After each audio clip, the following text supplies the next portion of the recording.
Target with SDM आप सभी का स्वागत है। आज हम लोग कुछ महत्वपूर्ण करंट अफेयर्स को देखने का प्रयास करते हैं।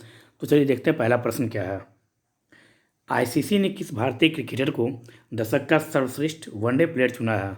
तो विराट कोहली को आईसीसी के द्वारा सर्वश्रेष्ठ वनडे खिलाड़ी के रूप में चुना गया है। नेक्स्ट, आईसीसी ने किस पूर्व भारतीय कप्तान को दशक का ICC Spirit of the cricket award से सम्मानित किया गया? तो महेंद्र सिंह धोनी को। भारत के सबसे सफलतम कप्तान के रूप में महेंद्र सिंह धोनी को जाना जाता है। 2011 का वर्ल्ड कप इन्हीं की कप्तानी में भारत ने जीता था। यह भी आप याद रखें। कहाँ हुआ था? तो मुंबई में, वानखेड़े स्टेडियम में। किस फुटबॉलर को दशक के सर्वश्रेष्ठ फुटबॉलर के अवार्ड से सम्मानित किया गया है? Cristiano Ronaldo. आपका यहाँ से प्यारा सा प्रश्न है, क्रिस्टियानो रोनाल्डो किस देश के खिलाड़ी हैं? किस प्रख्यात नृत्य इतिहासकार और आलोचक का 87 वर्ष की आयु में निधन हो गया? सुनील कोठारी का। तो यहाँ से प्रश्न पूछा जा सकता है कि हाल ही में सुनील कोठारी का निधन हो गया, उनका संबंध किस क्षेत्र से है? तो इतिहासकार। यह आप यहाँ से याद रखेंगे। नेक्स्ट, संयुक्त राज्य अमेरिका ने किस साल के अंत तक चंद्रमा पर पहला परमाणु रिएक्टर स्थापित करने की योजना तैयार की है? 2026 तक। यूएसए के द्वारा हाल ही में यह निर्णय लिया गया कि 2026 तक चंद्रमा पर पहला परमाणु रिएक्टर स्थापित किया जाएगा। कब तक? 2026 तक। तो अमेरिका का अंतरिक्ष अनुसंधान संस्थान कौन सा है? नासा। और दुनिया का सर्वश्रेष्ठ संस्थान भी नासा है। यह भी आप यहाँ से याद रखें। और भारत का कौन सा? इसरो। नेक्स्ट, किस राज्य में भारत की पहली लिथियम रिफाइनरी स्थापित की जाएगी? गुजरात। सुशासन दिवस भारत में कब मनाया जाता है? 25 दिसंबर को प्रत्येक वर्ष सुशासन दिवस वाजपेयी जी के जन्मदिन को मनाया जाता है। किस राज्य सरकार ने लव जिहाद के खिलाफ सख्त कानून बनाने के लिए धर्म स्वतंत्र विधेयक 2020 को मंजूरी दे दी है? मध्य प्रदेश। लव जिहाद के लिए किस राज्य ने सबसे पहला कानून बनाया है? तो मध्य प्रदेश। यह आप यहाँ से याद रखेंगे। आपका प्यारा सा प्रश्न है कि मध्य प्रदेश के राज्यपाल कौन है? पद्मश्री से सम्मानित किस नृत्य इतिहासकार का दिल्ली के एक अस्पताल में कार्डिक अरेस्ट के कारण निधन हो गया? तो सुनील कोठारी। किसके कारण? तो किस बीमारी के कारण? तो यह भी याद रखेंगे, कार्डियक अरेस्ट के कारण उनका निधन हो गया। किस देश में आपराधिक मामलों के मद्देनजर निर्धारित आयु वर्ग में बदलाव किया गया है? चीन। हाल ही में किस राज्य के स्कूल पाठ्यक्रम में सिख गुरुओं का इतिहास शामिल किया जाएगा? उत्तर प्रदेश। सिख गुरु का इतिहास शामिल किया जाएगा किस राज्य में? तो Uttar Pradesh.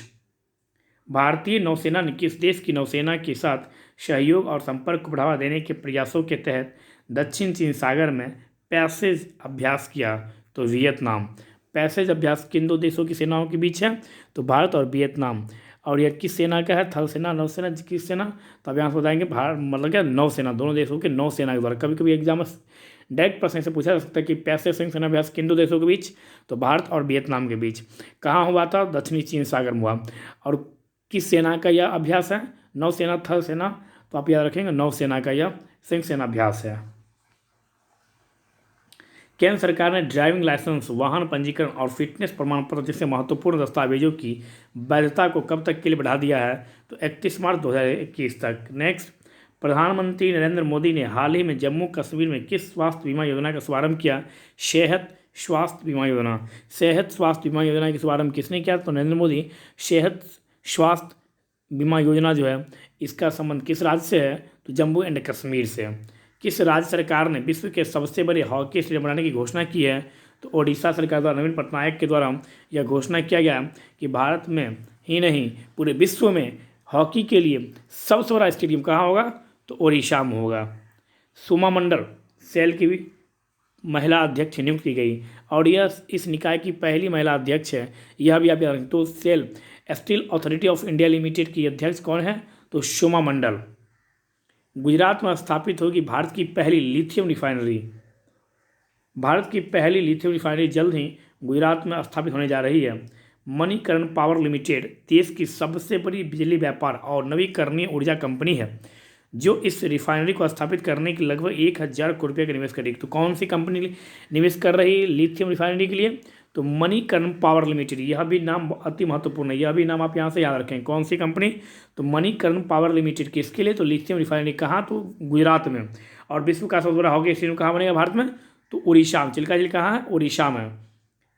Refinery battery grade सामग्री के उत्पादन के लिए लिथियम और को प्रोसेस करेगा।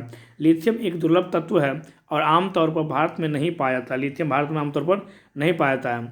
पिछले साल मणिकर्ण पावर ने ऑस्ट्रेलिया फाइनेंस न्यू मेटल के साथ मिलकर पश्चिमी ऑस्ट्रेलिया में माउंट मेरियम लिथियम खदान का दोहन किया। तो माउंट मेरियम कहाँ है? तो ऑस्ट्रेलिया में है। माउंट मेरियम में किसका खदान है? तो हम कह सकते हैं लिथियम का। प्रस्तावित परियोजना से गुजरात को लिथियम बैटरी के घरेलू निर्माण के लिए कच्चे माल की आपूर्ति को सुरक्षित करने में मदद मिलने की उम्मीद है, क्योंकि यह इलेक्ट्रिक वाहनों को बढ़ावा देती है। तो यहाँ से प्रश्न आपसे एग्जाम पूछा जाता है। तो यूपी पीसीएस हो या बिहार पीसीएस हो, इन दो एग्जाम खास करके आप याद रखिएगा। खनिज से प्रत्येक बार एक न एक प्रश्न रहता है कि उत्पादन में या रिजर्व में। तो एग्ज़ाम देने से पहले आप इसको एक बार देख लीजिएगा। जैसे 2018 में सोना में था चीन और अभी 2020 में है सोना में रूस। तो यह भी आप याद रखेंगे कि कौन सा देश किसके उत्पादन में पहला स्थान पर है और भारत का कौन सा स्थान है। धन्यवाद।